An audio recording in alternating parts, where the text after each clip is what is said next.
si sono valsi dei referti, ripeto, di quando lui era molto piccolo.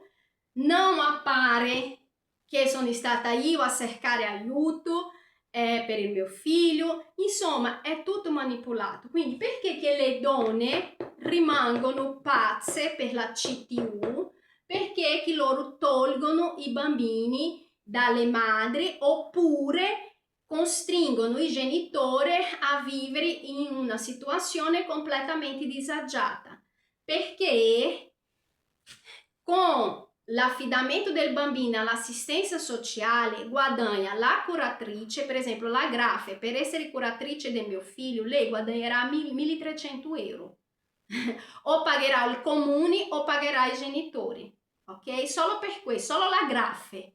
Poi metti tutti gli altri professionisti di mezzo, i soldi della Unione Europea che la provincia può sbloccare e tutti gli altri meccanismi, ok? Quindi giustizia cieca e CTU manipolata. I documenti sono tutti stampati qua. Serve l'avvocato che li presenti, ok? Ma chi però, come a me è stato detto, Carla, il problema è che è difficile che un pubblico dipendente vada contro un altro pubblico dipendente. Quindi la situazione si blocca lì, fra tutti gli interessi congiunti, ok? E il fatto che andare contro un collega, chi sei tu per fare io rovinare il mio collega? Però in questo loro vanno avanti a rubare la vita dei bambini. E gli uomini vanno avanti a fare male alle donne, a uccidere le donne e dopo ci sono sempre quelle donne a giustificare loro, a trasformare persone come me che, ripeto, ha fatto solo allora ho fatto per 9 anni, ma principalmente nei 2 ultimi anni ho fatto solo una cosa: lavorare come una disperata per costruire la stabilità finanziaria che avevo costruito ad ottobre. Ma io non avevo costruito solo per me, io avevo costruito per il nucleo familiare, per me stessa, perché avevo creato le condizioni, come ho detto, per farmi degli accordi con l'agenzia dell'entrata, insomma, per tra 5-10 anni essere libera di qualunque debito. Sicurezza finanziaria perché mio figlio continuasse il suo percorso scolastico, sportivo, insomma i suoi rapporti sociali dignitosamente, e per il suo padre che riavesse nuovamente il suo stipendio intero, di modo che potevamo riparlare di lui, cercare una stanza, cosa che io avevo fatto qualche settimana prima, che io non sapevo ancora di quel referto falso, che ho anche raccontato nel filmato. Mi sono seduta: Simone, adesso che io avrò il prestito, ci organizziamo per tu trovare una stanza, perché per te è più facile, tu sei italiano e lui no. E ho detto: posso sapere perché no? Perché non ce n'è bisogno. Quindi quello che si sta vivendo qua è veramente un omicidio in vita, una distruzione di identità, un rubo della vita di un bambino, un sequestro di bambini con scopi orribili. E per quanto riguarda il Gianni Brissolini, io dico la stessa cosa che ho detto nell'altro video. Io ho letto la email che lui ha scritto a Simone: sono persone pericolose e legata a dei rituali esoterici pericolosi. Io ho molta paura sì che nelle mani dell'assistenza sociale, nelle mani delle streghe di Howard, dell'arcivescovile, perché quando tu entri in quella porta di vetro e guardi quelli quadri con quelli presunto preti con i capelli così, io sono una persona che ho letto di tutto, come ho detto, ho letto anche un processo che c'era nella biblioteca di Trento, quella centrale, degli archivi del 1500 circa, della Inquisizione di una strega. Quindi io ho letto qualunque cosa è passata nei miei occhi, e quella foto lì, e poi io ho una cosa, ha presente quando c'è quelle foto che nasconde qualcosa indietro? Io sono sempre stata capace di vedere questa altra cosa indietro, non lo so, forse dopo il Covid, no, ma prima del Covid, prima del vaccino del Covid, la mia visione, io riuscivo a vedere anche nel buio, io leggevo nel buio. Quindi io riesco a vedere,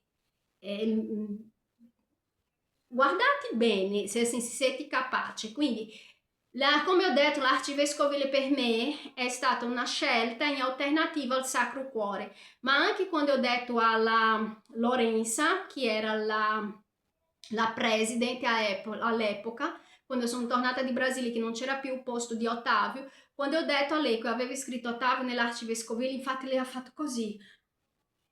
Poi dopo mi ha detto, ha preso la mia mano e ha detto, forse è meglio, forse, ma lei ha messo ben un forse i suoi occhi, prima è stato di, oh mio Dio, cosa hai fatto? E oggi io capisco perché.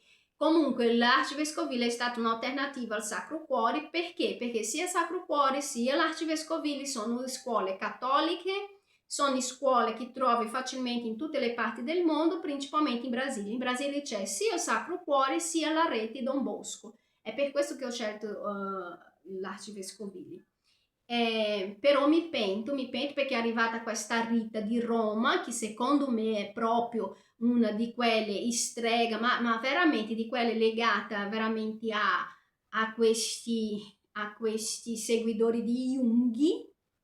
E mi preoccupa tantissimo per la vita del mio figlio e per questo non posso sostare a queste decisioni basate, come ho detto, in atti pilotati, principalmente per esempio la parte che dice la sfiducia della mamma nelle istituzioni in generale, baica e là.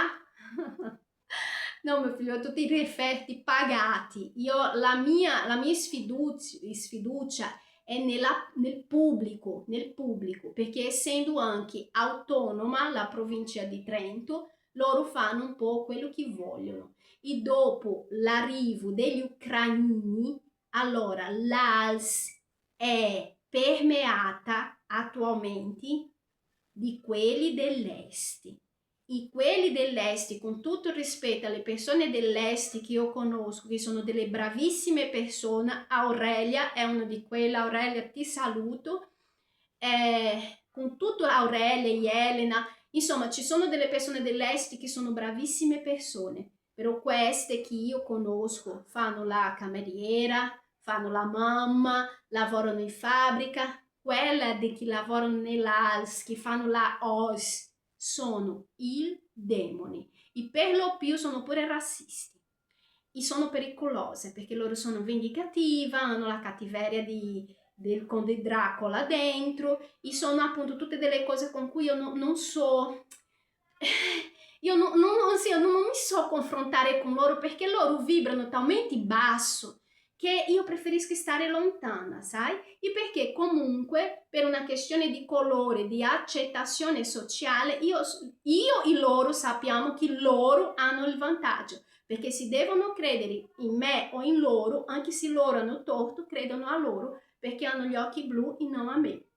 E questo è Alpino con cui ho condiviso l'appartamento, anche se voglio molto bene a lui perché comunque è stata una persona sempre corretta, però appunto abbiamo avuto un serio conflitto grazie alla sua bellissima ragazza Barbie, per un fatto mai accaduto, ma chissà che cosa lei aveva detto a lui, che lui è venuto con 7 pietre verso di me. Solo in un secondo momento ci siamo seduti, ci siamo confrontati come due persone civili, e lui mi ha chiesto scusa, però quello che io già sapevo, lui e tante altre situazioni mi hanno comprovato. Per esempio, il discorso quando che Simone va in giro a dire a tutti che io ce l'ho con le bionde. No, io non ce l'ho con le bionde. Il problema è che io so che se io sono con una, che sia bionda, che sia i capelli, una bianca, ok? ok? Assim, vincono loro solo per il colore, nel senso che io sono quella cattiva, quella da diffidare, e loro sono quelle che, poverina, dicono sempre la verità. Quando in verità loro sono quelle che prendono la vostra testa, maschi tipo Brissolì e tanti altri, gli amanti delle rumene, che mentre loro si fingono sottomessa, prendono la vostra testa e fa così, destra, sinistra. E niente, volevo lasciare chiaro questo concetto. Giustizia cieca, CTU manipolata. Quindi, anche perché che non si può credere nella CTU? Perché il psichiatra, le valutazioni socio, cose che lui prescrivono, vengono appunto assegnate dei professionisti che, data la manipolazione dei fatti prima, i attuali, secondo voi questo psichiatra si fregherà qualcosa che esce dalla mia bocca? Oramai è già tutto compilato, ok? E questo è importante risaltare. Per cui sì, mi rifiuterò, punti basta, anche se questo comporta perdere la responsabilità del mio figlio completamente, ma come ho detto, intanto io sono brasiliana, se devo farmi delle visite psichiatriche, lo faccio con i psichiatri del Brasile, che intanto conoscono la mia cultura, non hanno interessi in farmi passare per pazza, e principalmente in questo contesto di Gianni Brissolin, Simone Pergolizzi, sorella di Simone Pergolizzi, a cui gli hanno attaccato la pazzia, e tutte le altre donne con queste benedette CTU che attaccano la pazzia di base, e principalmente in questo momento storico-politico che stiamo vivendo di papà, razza ariana, mandiamo via tutti gli extracomunitari, perché a nessuno di voi è venuto di guardare i fogli e capire chi sono io per davvero, ok? Qual è la storia vera? Voi vedete solo questo. Voi vedete una brasiliana, mezza nera, raccontata dalla bocca di chi io ho detto stop, basta, esci dalla mia vita, perché quelli che trovate nella mia vita è una scia di maschi a cui ho detto basta, esci dalla mia vita, perché appunto io non sono cresciuta cercando un matrimonio, io non sono cresciuta cercando una gravidanza da come fanno la maggioranza qua, che per sposarsi bisogna prima rimanere incinta, se no non si sposano mai. E io no, io mi sono sposata senza bisogno di essere incinta, mio vero marito si è pure arrabbiato perché io non volevo rimanere incinta subito. O padre do mio figlio, abbiamo fatto sì il corso pré-matrimoniale nella chiesa di Trento, però il mio ex marito non ha firmato quello che doveva firmare, e dopo con tutte le problematiche non era la mia priorità, e dopo alla fine non volevo proprio, perché io avevo già capito tante cose. Avrei fatto più che altro per tutelare moralmente il mio figlio e evitare che lui si trovasse adesso in questa situazione. Un bambino affidato all'assistenza sociale, figlio naturale non legittimo, o che lo mette giustamente in una situazione di rischio, perché io ho lavorato, c'era un ex collega della San Carlo, che lui ha detto così: Carla, lo sai che qua a Trento ci sono delle persone talmente bigotte che per loro avere un figlio senza aver sposato è peggio di essere assassino. Quindi il fanatismo religioso, il bigottismo, la